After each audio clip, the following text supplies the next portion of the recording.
Welcome back, learners. Next theory of motivation that we will be covering in our syllabus is ERG theory of motivation. ERG theory, this theory was proposed by Clay Alderfer and it is basically a modification of Maslow's need hierarchy theory. In fact Alderfer ने खुद ये बात को माना था कि उन्होंने जो मास्लो के रिजल्ट्स थे, जो मास्लो ने जो 5 नीड्स आइडेंटिफाई की थी, हायरार्की ऑफ नीड्स आइडेंटिफाई की थी, उन्हें उसके ऊपर उन्होंने और डेवलप करके काम करके इस थ्योरी को उन्होंने डिस्कवर किया या इस थ्योरी को उन्होंने प्रपोज किया। तो इस थ्योरी को बनाने के लिए, इस थ्योरी को प्रपोज करने के लिए क्ले ऑल्डरफर ने ही carried out a survey of 100 employees eight several levels in a bank and bank के इन एम्प्लॉयज को एक सर्वे के तहत उन्होंने कुछ क्वेश्चंस पूछे और उस सर्वे के रिजल्ट्स के मुताबिक, उस रिजल्ट्स के बेसिस पे उन्होंने 3 major category of human needs identify की। नाउ आपको याद होगा तो मास्लो ने 5 कैटेगरीज ऑफ नीड्स बताई थी, उसको थोड़ा सा कंडेंस करके 3 कैटेगरी ऑफ नीड्स आइडेंटिफाई किया क्ले ऑल्डरफर ने, जिसको हम ईआरजी थ्योरी के अंदर स्टडी करेंगे। ये जो 3 प्राइमरी कैटेगरीज है ह्यूमन नीड्स की, these are existence, which is your basic physiological needs, hunger and thirst needs, and protection from physical danger. तो आप देख सकते हैं जैसे कि मास्लो ने बेसिक नीड्स और सेफ्टी नीड जो बोला था उसको कहीं ना कहीं एग्जिस्टेंस नीड्स के अंदर देखा गया है। देन कम्स रिलेटेडनेस नीड्स, इस कैटेगरी के अंदर कवर किया गया social and affiliation needs and the need for respect and positive regard from others.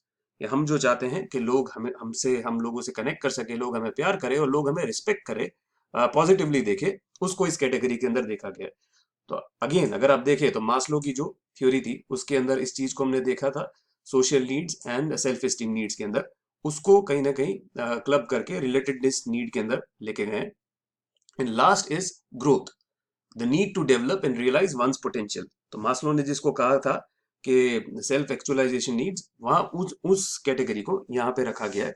तो जहाँ पे एक इंसान ये चाहता है कि मैं अपने बेस्ट पोटेंशियल तक, मेरा जो कंप्लीट ह्यूमन पोटेंशियल है वहां तक मैं अपने आप को पहुंचा सकूं, this comes under the growth needs. Now ये 3 ब्रॉडर कैटेगरीज एस्टेब्लिश करने के फायदा क्या हुआ, why was there a need to develop this theory. Now Alderfer ने उन्होंने हायरार्की ऑफ नीड्स के आइडिया को रिटेन किया। ही आइडेंटिफाइड कि नहीं नीड्स एक जैसे जो 5 हमारी जो कैटेगरीज थी नीड्स की, वो पांचों कैटेगरीज हैं, बट उसको एक लेस रिजिड वर्जन में डाल के कि ऐसा नहीं है कि भाई आप सेटिस्फैक्शन प्रोग्रेशन मॉडल में चलते हैं। जैसे कि अगर आपको याद होगा तो मास्लो का एक क्रिटिसिज्म हम लोगों ने देखा था कि वहां पे ये बोलते थे कि जैसे अगर आपकी बेसिक नीड सेटिस्फाई हो गई तो आप मूव करते हैं नेक्स्ट लेवल नीड्स पे, which is your safety needs अगर फुलफिल हो गई फिर आप सोशल नीड्स पे जाते हो। तो जैसे जैसे आपकी नीड सेटिस्फाई होती है वैसे वैसे प्रोग्रेस करते जाते हो।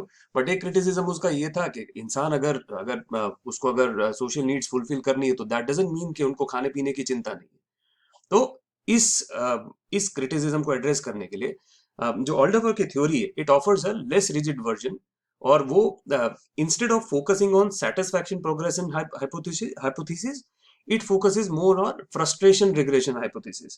कि ये जो थ्योरी है वो ये बोलती है कि अगर आपकी कोई नीड सेटिस्फाई नहीं हो रही, एग्जिस्टेंस, रिलेटेडनेस, ग्रोथ, अगर तीनों में से कोई भी कैटेगरी की नीड्स अगर सेटिस्फाई नहीं हो रही तो you get frustrated and you get regressed. आप एक नीचे वाली कैटेगरी की तरफ अपने आप चले जाते हैं।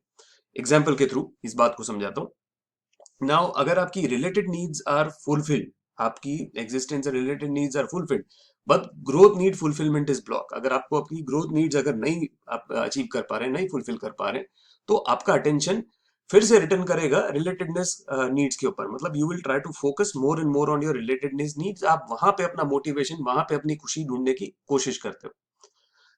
ये थ्योरी एक और चीज को अज्यूम करती है कि growth needs they become more rather than less important as they become fulfilled. Now Maslow ने ये प्रपोज किया था that once a person needs reaches self actualisation, तो दे आर मोर टुवर्ड्स के भाई उनको एक तरह से मोक्ष प्राप्त हो गया, they have achieve whatever they can achieve in their life and then they are more into giving and more into propounding the knowledge. जबकि ये थ्योरी ये अज्यूम करती है कि ग्रोथ नीड्स और भी ज्यादा इंपॉर्टेंट होती जाती है, और भी ज्यादा they become more and more important as they become fulfilled and or as the person achieves them more in their life. तो इस थ्योरी का अगर हम इवैल्यूएशन देखें तो इसका सबसे पहले एप्रिसिएशन की बात कर लेते हैं। Now, this theory is more consistent with our knowledge of individual differences among people. हम लोग जानते हैं कि हर किसी के लिए जो ज़रूरतें हैं वो हर किसी के लिए अलग अलग होती हैं, और जो मास्लो की हमने बात की थी कि डिफरेंट कल्चर्स के अंदर मनी की एक अलग इम्पोर्टेंस है, सोशल बिलोंगिंगनेस की एक अलग इम्पोर्टेंस है, उस चीज़ को इस थ्योरी ने कहीं ना कहीं एड्रेस किया है, that people in other cultures they rank their need categories differently. Hence, ये theory है, it represents a more valid version of the need hierarchy. ERG theory का एक बहुत ही ज़्यादा appreciation होता है that it takes some of the strong points of the earlier content theories, but is less restrictive and limiting. हम लोगों ने जो इससे पहले जो earlier content theories देखी थी, चाहे वो हर्सबर्ग की थ्योरी हो, चाहे मास्लो की थ्योरी हो, उनके पॉइंट्स को ये डेफिनेटली अपने संज्ञान में लेती हैं. जैसे कि हम जो तीनों कैटेगरीज ऑफ नीड्स है, एग्जिस्टेंस, रिलेटेडनेस, ग्रोथ, ये सीधी सीधी तौर पे डिराइव की गई है मास्लो की थ्योरी से, बट उसका एक रियलिस्टिक, एक ब्रॉड assumption लेके, एक ब्रॉड दायरे के अंदर उनकी बातें करती है ये theory, instead of restricting them और लिमिटिंग देम टू के नहीं, बेसिक नीड्स मतलब रोटी कपड़ा मकान, सेफ्टी नीड्स मतलब जॉब सेफ्टी इंश्योरेंस, बट ये बोलते हैं कि भाई हमारे लिए एग्जिस्ट करना जरूरी है, हमें लोगों के साथ और अपने सोसाइटी के साथ रिलेट करना जरूरी है, एंड हमें आगे ग्रो करते रहना, हमारे लिए पर्सनल ग्रोथ भी जरूरी है. तो इसलिए it takes a very less restrictive and limiting view of the earlier theories. Obviously अगर कोई भी थ्योरी बनी है तो उसका क्रिटिसिज्म होगा ही. तो सबसे पहला क्रिटिसिज्म इस थ्योरी का ये है कि this theory does not offer clear cut guidelines. मतलब ये थ्योरी बात बहुत कर रही है कि हम ये तीन कैटेगरी ऑफ नीड्स और वो सब की बात कर रहे हैं, बट मैनेजर्स इसको किस तरह से यूज करें, how can we focus on the existence, relatedness, growth needs of our subordinates और ऑफ आवर एम्प्लॉइज, वो क्लियर कट गाइडलाइंस के अंदर ये थ्योरी समझा नहीं पा रही. Now, the ERG theory implies that individuals will be motivated to engage in behavior which will satisfy one of the three sets of needs.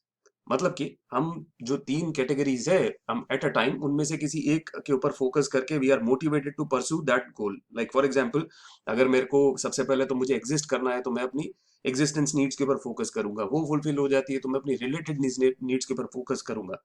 But ये predict करना मुश्किल हो जाता है कि एक पर्टिकुलर टाइम पे कौन सी नीड एक व्यक्ति के लिए सबसे ज्यादा इंपॉर्टेंट है. ना हो सकता है कि कोई व्यक्ति लाइक ठीक है, उनके पास एक बेसिक जॉब है जिससे वो सरवाइव कर रहे हैं, अगेन रोटी कपड़ा मकान उनके पास है, but they might not have job safety, they might be a contract worker, they might be a gig worker, but it is important for them to be loved by their co-workers, it is important for them to be appreciated by their co-workers. तो इसके लिए उनको actually में क्या motivate कर रहा है, are they motivated by their existence need और रिलेटेडनेस नीड्स और ग्रोथ नीड्स, वो कहीं ना कहीं डिटरमाइन करना बहुत मुश्किल होता है. तो इसके लिए इस थ्योरी का ये क्रिटिसिज्म भी रहा है कि it does not tell which of the three needs were most important to a person. It again depends from person to person. Now, ये थ्योरी का जैसे मैंने पहले भी कहा, एक सबसे बड़ा क्रिटिसिज्म ये रहा है कि it is good for laboratory studies and it is good for explaining the human behaviour and all that, but इसका प्रैक्टिकल इम्प्लीकेशन कहीं ना कहीं शॉर्ट पड़ जाता है. Managers they do not have clear cut guidelines, they do not have clear cut understanding कि how to implement this theories when it comes to motivating their employees. So with this, we are done with ERG theory. छोटा सा video था, but because this theory is quite easy, and क्योंकि ये Maslow की theory का extension है तो it is very easy to understand. आपको बस ये याद रखना है इस थ्योरी के अंदर कि इंस्टेड ऑफ 5 नीड्स जो मास्लो ने प्रपोज की थी, you just have to focus on 3 categories of needs which is existence, relatedness and growth as the name of the theory suggest. Thank you so much for watching this video. अगर आप यहाँ तक पहुंच गए और अभी तक सुन रहे हैं तो please hit the like button and drop me a comment, anything. It can be just a emoji if you want, but it definitely helps the algorithm of the YouTube, और ज़्यादा लोगों तक ये वीडियो पहुंचेगा, वो भी मेरे साथ सीख पाएंगे, लर्न कर पाएंगे. So please do that if you can. If you like my content, तो please subscribe to the channel and yeah, keep learning with the Grumpy Professor. Thank you.